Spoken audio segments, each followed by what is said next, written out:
Мы находимся у стен памятника истории и архитектуры. Это называется реальное училище. Оно построено в 1910 году, закончено, наверное, строительство. И практически из 110 лет существования этого здания оно реально жило своей жизнью, то есть по назначению одну треть, не более 30 лет. Все остальное время, к сожалению, оно было в аварийной ситуации, в ремонте и так далее. И началось это практически через 2 года после начала его эксплуатации, потому что решили опередить время и сделали отопление, то есть разветвление отопления первого этажа под полом. Что, кстати, изгубило это здание. То есть уже через 2 года пошла оттайка фундаментов, и здание начало ломаться. И из-за этого начались все эти проблемы. И за все эти годы как бы его не укрепляли, как бы не меняли, так сказать, основы стен. Оно, к сожалению, уходило, ломалось, и периодически его закрывали на ремонт. Здесь, значит, проект это был Кравцов, а инженер-строитель Баумгартен – это человек, который построил очень много зданий в городе Якутске. А также, скажем, это здание строилось в период, когда был губернатором Крафт, и главой города был города Якутска Павел Вишманов. К сожалению, сразу после открытия здания было в 1911 году. Оно проработало недолго, потому что здесь как бы была такая инженерная мысль, которая не учитывала наших климатических условий, а конкретно нашей мерзлоты. Значит, была котельная поставлена в этом здании и обогревалась как бы через тепло шло через полы. Конечно, сразу же это повлияло на состояние, мерзлотное состояние грунтов. Возникла сразу таликовая зона, и здание поплыло. Буквально через несколько лет оно было уже аварийным, уже поставлено на ремонт, и учащиеся реального училища, они уже учились в соседнем деревянном здании мужской прогимназии. И даже, скажем, в советское время, после 30-х годов, здесь, когда, значит, возник пединститут, именно тогда его отремонтировали, оно просуществовало какое-то время, снова было закрыто. Скажем, далее уже во времена здесь ЭТФ, студенты здесь учились уже инженерно-технического факультета, и они тоже делали субботники по восстановлению этого здания. Можно начать вот с этой лестницы, да? То есть посмотрите, вот как она, это все металл, это не нашлепки деревянные. Здесь вот видно, смотрите, это собрано на болтах. А сама косаурина металлическая, вот уже переходя с межэтажной площадки, смотрите, это такие мощные клепки. То есть это вот оригинальная лестница, которой 110 лет. И вот если мы хотим перенести это здание, то есть отстроить новое, то можно было бы использовать эти лестницы как бы и в новом здании. Дальше мы проходим, но тут, поскольку оно строилось как училище, то здесь были настоящие аудитории, то есть высокие, большие помещения. Вот в этом помещении 5 окон больших, вот смотрите, потолки больше 4 метров. Здание вот именно было рассчитано для обучения, учебы. И как любое здание, но в те времена, начала 20 века, конечно, они стремились походить на здания нашей центральной России, Москвы, Санкт-Петербурга и других городов. Ну вот, видите, вот такие большие аудитории, 4 окна, то есть это светлые, большие помещения, но жуткое состояние стен. То есть из-за того, что фундаменты у нас уходят, влага постоянно находится на уровне пола, весь кирпич разрушается. Там, где кирпич сухой, то есть выше уже отметки 0, где-то от метра и выше, то в принципе он там, где не попадала на него вода, то есть у нас вода имеет такой отрицательный фактор, то есть кирпич намокает зимой, и вода расширяется и разрушает кирпич. То есть там, где он сухой, там он сохранился в очень хорошем состоянии. Вот даже сейчас возьмем вот кирпич, который выпал отсюда сверху. То есть вот такие, кстати, кирпичи делали в Сайсарах. Он чуть больше сегодняшнего стандарта. Ну, мы его так называем между собой церковный кирпич, то есть это вот стандарт такой, из которого построены были все практически каменные здания в начале 20 века в Якутске и ранее. Ну, да, это такая сегодня городская помойка. Здесь очень много мусора. Ну, последние годы здесь любила тусоваться молодежь. Но даже и они уже сюда не ходят, боятся. Это центральная лестница, по которой, в общем-то, поднимались на второй этаж. Но она деревянная. Она не имеет, будем говорить, возможности его переноса. То есть дерево, конечно, в жутком состоянии. Ну и вот посмотрите наверх. Вот эти деревянные перекрытия, это мощные деревянные балки. То есть, поскольку я занимался в свое время восстановлением здания областного суда, или как мы его теперь сейчас, оно здание Президиум Академии наук на проспекте Ленина, там тоже были вот эти вот мощные деревянные балки, на которых держался пол второго этажа. Да, вот видите, то есть сегодня перекрытие, если мы будем восстанавливать это здание, то, естественно, тут надо делать полностью бетонные перекрытия, потому что это и пожароопасно, и сегодня ни одна пожарная служба нам не разрешит эксплуатировать двухэтажное здание с деревянными покрытиями. Почему мы говорим о сносе этого здания и переносе его теплотрассы, которая находится вдоль здания, и сделать уже фундамент современный на сваях, потому что сегодняшний уровень, вот если посмотреть, дорожное полотно, оно выше уровня пола, и вся вода, будем говорить, с этого района большого собирается здесь, под этим зданием. Но вот видите, это вот каменщики, которые делали такие арки, вот арка центрального входа. Выше, если посмотреть, это вот на втором этаже тоже, в общем-то, симпатично. И по большому счету это можно было бы в новом здании каким-то образом сохранить или восстановить, будем так это называть. Ну, вот основной коридор. Жуткое зрелище. К сожалению, здание всегда было в аварийном состоянии. Сегодня оно, конечно, имеет жалкий вид. И, конечно, необходимо сделать все, чтобы оно было восстановлено, потому что это все-таки альма-матер всей нашей, наверное, интеллигенции, особенно советского периода. Все вышли с этого здания. Многие студентами были строители, да, сегодня люди, которые имеют свои фирмы, имеют как бы вес в обществе, товарищи, они, конечно, вот и когда с ними мы разговариваем, они смотрят на это здание, вспоминают свое студенческое детство, да, и почему бы им не собраться и как-то порешать эти проблемы по сохранению этого здания. Даже я, будучи молодым человеком, я ходил сюда, в это здание, на танцы, то есть были шикарные студенческие вечера, прямо на главной лестнице стоял вокальный инструментальный ансамбль, они играли мощную музыку, и мы танцевали под это дело, понимаешь? Это такие воспоминания чудесные. И, конечно, очень печально, что оно в таком виде. Надеюсь, что все-таки сегодня принимаются какие-то решения на уровне правительства, на уровне службы госзаказчика, да, проект создается, да, и думаю, что все-таки здание должно быть восстановлено. Может быть, если не получится на этом месте, может быть, сдвинуть на 3-4 метра, но оно должно быть восстановлено. Те, кто говорят, что это возможно сохранить и восстановить, люди просто лукавят, потому что, смотрите, видите, вот она кирпичная кладка, вот я ее беру и вот так вот разбираю. Вот беру и разбираю. И как эта кладка может выдержать дальше. Вот видите, вот оно все. Вот оно. Замечательный СССРский кирпич. Но всему свое время. То есть из этого кирпича мы сделаем внутреннюю отделку первого этажа и второго тоже. То мы не штукатурим его, сделаем такой, как теперь любимое слово, софт. Не софт, другое. Лофт, да. То можно было бы вот как раз сохранить, будем говорить, дух этого здания с этой шириной коридоров, с этими сводами, с этими окнами.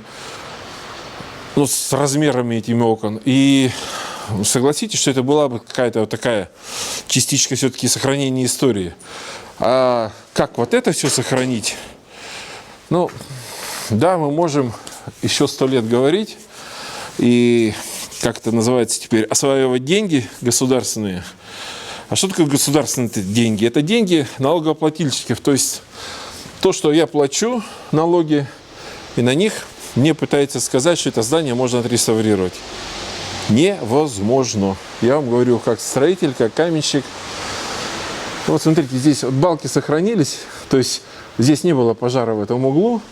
Мощные балки, ну, что из них можно? Их можно просто в новом здании как-то использовать, не знаю как. Но вообще, конечно, материал шикарный. То есть это где-то в диаметре не меньше 50 сантиметров были бревна. Вот из них делались такие мощные балки. То есть это не собраны из нескольких бревен, да, вот именно деталь такая мощная. Но это вот полы, которые делались уже в советское время, скорее всего, видите, это бетонное основание. То есть вот эти фундаменты делались, вот я еще раз говорю, на протяжении 110 лет оно от силы работало только лет 30. Ну вот еще один коридор, ну, опять же, почему-то он заложен был вот этот свод, ну, для каких-то своих нужд. Это уже все современно. Видите, это уголок большой, где-то на 100-120 миллиметров. Вот такие окна. Все это можно сделать заново, если отдать инвестору при условии, что он сохранит здание снаружи и сделает, ну, вот наши рекомендации, то есть отделку внутренней среды вот этим реальным историческим кирпичом. Но трещин очень много. На самом деле фундаменты гуляют, и на самом деле мы рискуем жизнью здесь стоять. То есть в любой момент это может рухнуть, тем более максимальная оттайка грунтов как раз проходит осенью, то есть это сентябрь, октябрь, то есть максимальная оттайка грунтов, но это все строители знают, то есть в это время лучше не вести земляные работы, просто земля очень насыщена водой и проходит проседание всех фундаментов. Поэтому думаю, что давайте мы покинем это здание. Лучше не рисковать. Ну что, выйдем через окно. Мы выходим.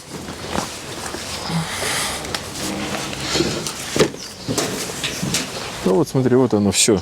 Как это здание может быть сохранено вот с таким. Вот я вам показывал внутреннюю часть стен, да? Это известковый раствор. Посмотрите, тут практически я даже не применяю никакой усилий. Уже все сыпется. Кирпич очень боится влаги. Как только попадает в него вода, потом мороз, и все превращается в труху.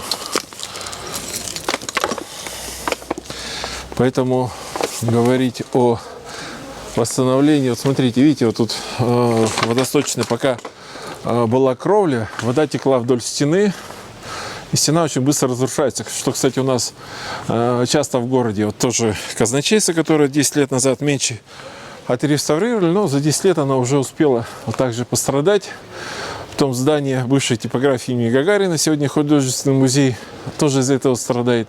То есть нам в Якутске нужно очень аккуратно следить за кровлей, чтобы на кирпичную кладку не попадала вода ни в коем случае. Как только попадает вода летом, особенно сейчас осенью в дожди, через месяц все замерзнет и начнет разрушать кирпичную кладку. Вот, а если мы по моему предложению, будем так говорить, это здание разобрать, вывести кирпич в какое-то другое место, чтобы он был сохранен, потому что сегодня в Якутии вообще не выпускается кирпич, хотя он выпускался более 300 лет.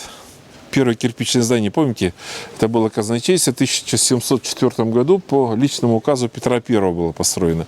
Потом уже строился Троицкий собор, и всегда производили кирпичи на территории Сайсар, то есть вокруг Сайсарского озера, и сегодня между поселком геологов и улицей Новокарьерной там был большой кирпичный завод. Последние 300 лет, то есть выпускался кирпич, последние 30 лет в Якутске кирпича нету. Наше предложение сместить, разобрать это здание, кирпич сохранить, отодвинуть на 4 метра от той теплотрассы, которая магистралью уходит сегодня в этот микрорайон, и построить новое здание на хороших сваях, с хорошими бетонными стенами, и внутреннюю отделку сделать этим кирпичом. Вот вместо этого двора можно сделать большой хороший атриум, как сегодня вот есть, например, в том же Кружало, да, и можно использовать его как концертный зал, как выставочный зал. Кстати, у нас очень в Якутске мощная плеяда коллекционеров, частных коллекционеров, у которых очень большие экспозиции, которые они нигде не могут показать. Вот, например, почему бы не сделать здесь либо музей города Якутска, либо какие-то аудитории отдать вот именно под частных коллекционеров. Я думаю, это было бы очень такое мощное привлечение и горожан, и гостей столицы. Ну и вообще, мне кажется, при желании можно было бы к столетию республики, то есть через 2 года, реально что-то сделать. Ну, или же оставить эту помойку, пока она сама себя не съест, не разрушится. И мы только будем писать, что к 500-летию Якутска мы все-таки отреставрируем это здание. Осталось-то всего-то 110 лет. Сейчас мы стоим, опять же, перспектива нашего реального училища. Ну, вид со стороны, да, ну, жуткое зрелище. На самом деле, без слез не глянешь. И про то, что мы говорим, если мы на 4 метра сюда передвигаем его, и вот шахта Шергина, то есть мы можем построить и перенести любое здание, любой исторический объект, кроме вот этого маленького домика. Как ни странно, потому что он 100 метров идет вниз. Ну, помните, мы 2 года назад мы снимали практически весь спуск в шахту Шергина. И вот как раз наше предложение того, что реальное училище, оно должно сочетаться с этой шахтой Шергина. Но, к сожалению, прогимназия мужская сгорела и не подлежит восстановлению. Поэтому наше, опять же, предложение полностью его демонтировать, остатки эти, пока не случилась очередная трагедия, и кто здесь не пострадал, и ребятишки или еще кто-то тут бегает. Да, мы оставим какие-то, ну, может быть, оклад этого здания на месте, но убрать вот это пожарище, и есть в перспективе, что мы сделаем новодел этого здания уже через наш лог, вот на этой части, старый город номер 2, и оно там должно быть таким доминантом, клубом, будем говорить, старого города. Ну, на наш взгляд, не знаю, насколько это реально. А здесь должно только быть реальное училище, шахта Шергина, вот это вот чистое пространство, где вот действительно было бы не стыдно собираться горожанам и привозить гостей города. И вот эта шахта Шергина, на самом деле, как мы говорим, что это тот алмаз, который надо ограничить, чтобы он был бриллиантом в нашей туристической, так сказать, коллекции города. То есть его знают, про шахту Шергина знают все. И жители России, и зарубежья, кто приезжает в Якутск, они первым делом хотят посетить эту шахту. А нам до сих пор стыдно к ней подвозить туристов, потому что в таком очень неприглядном виде. Но мы с городом уже отработали очень серьезно. То есть Сардана Владимировна дала команду убрать гаражи. Если помните, здесь еще 2 месяца назад были много гаражей. Мы тут убрали там загоревшие кладовки, которые не имеют реально исторического значения. Вот есть только историческое здание мужской прогимназии, с которым надо принять какое-то решение и довести до ума все остальное. Да, старый Якутск, деревянные дома нашего родного города Якутска, который был совсем деревянный, кстати, самым, пожалуй, деревянным городом России он был. До 50-х, 60-х годов. Да, каменных зданий было очень мало, 4, 5, 6, может быть, всего, да? Вот. А так, вот такие дома, значит, остался один залог. Залог, где остались вот эти вот деревянные дома 19-го, начала 20 веков, так? Вот дом Лепчикова, очень красивый дом. Были дома очень красивые, по резьбе, по дереву, которое сделано все. Но, к сожалению, то, что было в центре, все было уничтожено. И, к сожалению, вот это вот здание Это прогимназия, мужской прогимназии здание. Да, это было в те времена. В те времена это было одно из таких больших двухэтажных деревянных зданий. Это конец 19 века. С большими окнами. Здание, вот это прогимназии, мужской прогимназии, классической, было построено в 1873 году. И как бы стало как бы вот альма-матер, откуда вышли все буквально, многие буквально прогрессивные люди того времени, да, вот. Поэтому мы считаем, что это вообще здание, которое заслуживает большого внимания и уважения. Так, и надо было сохранить ее как объект культуры и истории Якутии, но, к сожалению, мы не сохранили, как мы не сохранили многие деревянные дома, которые имели историческое, культурное значение, потому что этот дом подожгли. Он долго стоял, но с крыши пожар, это был поджог. Вот сейчас мы хотим защитить то, что осталось вот залогом. В городе вот остались вот это здание, вот видите, вот полусгоревшее тоже. Это уже здание реального каменного, реального училища, да, который был построен в начале 20 века. А это деревянные, значит, реальные, значит, прогимназия сначала была, а потом в 1890 году она стала как бы реальное училище. И это, в этом здании учились самые замечательные, интересные передовые люди, интеллигенции якутского народа. Вот я написал, кто, значит, там учился. Был такой Константин Неустроев-Урсик. Может, слышали? Но о нем все сейчас забыли. Это был первый такой ученый человек, который закончил, значит, прогимназию, поехал в Иркутск. В Иркутске он закончил, так. И первый из якутов кандидат наук, кстати, он был. Кандидат наук.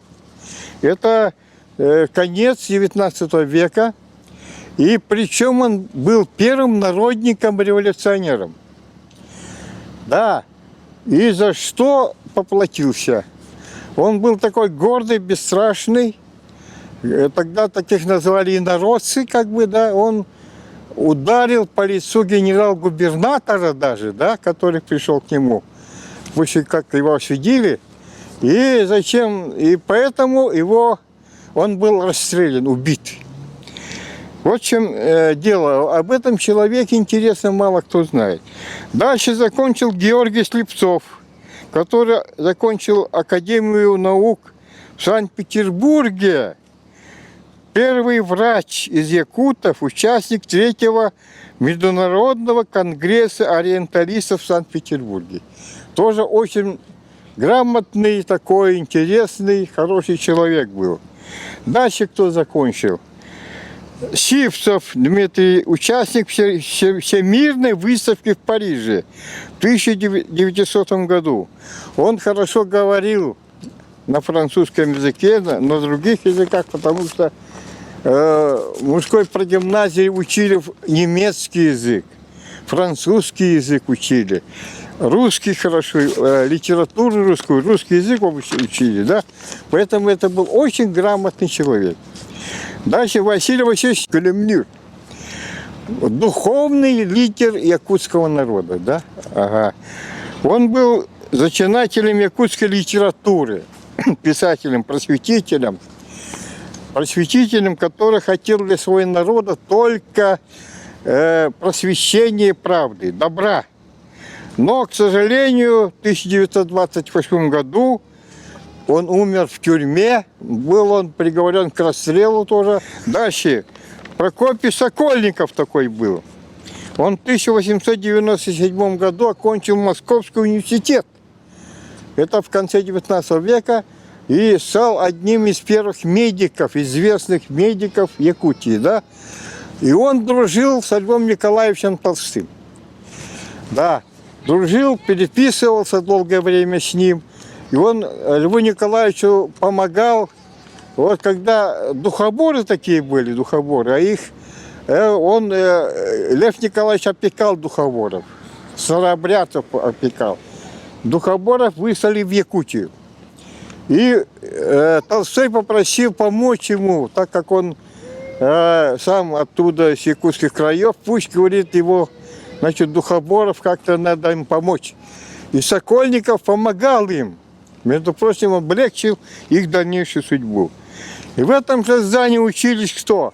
Сам Кулаковский, Аксакулях Алексей. Да, это уже о нем я не буду много говорить, о нем все знают.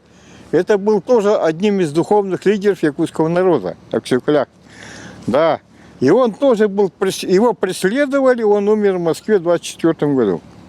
Дальше Попов такой был, учился, секретарь областного статкомитета, организатор Сибиряковской экспедиции, патриот, краевед, так, член общества Саха Каскеля, создатель Якутского краеведческого музея в Якутске, Попов.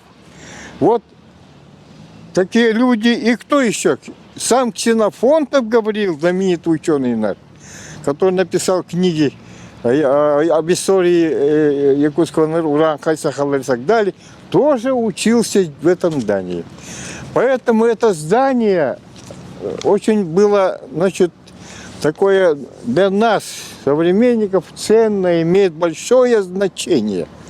Дальше, значит, уже в 1911 году уже построили, когда был губернатор Крафт, построили каменное реальное училище. Учились очень все известные ученые наши якутского народа, которых мы знаем, они, значит, учились и сами потом преподавали, потому что это здание потом стало как бы филиалом Якутского госуниверситета. Да? Сначала в конце 30-х годов это был пединститут, потом, значит, был техфак, потом, значит, разные факультеты были, где они преподавали. Да? Это кто такие? Это Башарин, Романов, Богдан Шульбя, Уткин, очень многие известные ученые, много их, да, и вообще интеллигенция, учителя, Самсонов и так далее, все учились в этом здании. Поэтому это здание каменное надо восстановить. Я считаю, надо восстановить, сделать стенд с фотографиями этих великих людей Якутии, и там же сделать музей города Якутска, с самого его создания, зарождения и до последних наших времен, да? Потому что это очень ценное, действительно уважаемое, уникальное здание, в котором учились великие люди Якутии. Об этом надо знать.